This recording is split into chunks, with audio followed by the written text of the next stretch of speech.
Се уште е непознато колкав е долгот што го оставиле предходните директори на Штипската клиничка болница. Завршната сметка треба да ги даде точните податоци, изјави новиот директор Ален Георгиев во емисијата Отворено на тема. Сепак, најголема сума болницата должи на Институтот за трансфузиологија. Структурата на долг, колку што ја можев да го видам, од службите што ги работат во економскиот сектор, не може да дадат прецизна слика колку во моментот должи болницата. Тоа ќе бил попознато кога ќе биде завршена. Така да кажеме, во моментот да кажеме колку од прилика се нашите долгови на болницата.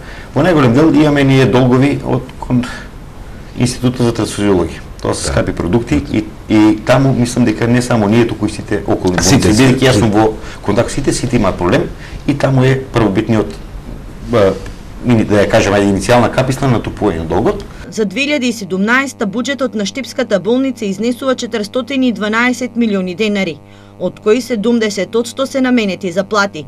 Остатокот е за набавка на лекови апарати, реконструкции на оделенија, воведување на нови методи.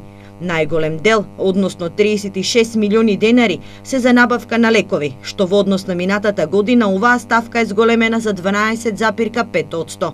Сепак, смета Георгиев, потребно е зголемување на буџетот, посебно кон оние болници кои се регионални центри.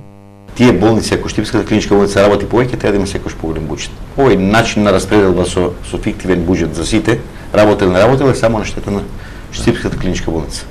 Бидејќи се трошат материјали, се трошат ресурси, а буџетот е ист, а за разлика да речеме од неа некои други болници кои што имаат многу помалу обем на работа и на услуги, кои добиваат секојаш истиот буџет и тие во наводници работат порентабилно. Од овогодинешниот буџет во висина од 412 милиони денари, од буџетот на Фондот за здравствено осигурување се 348 милиони денари, додека од сопствени средства се 64 милиони денари.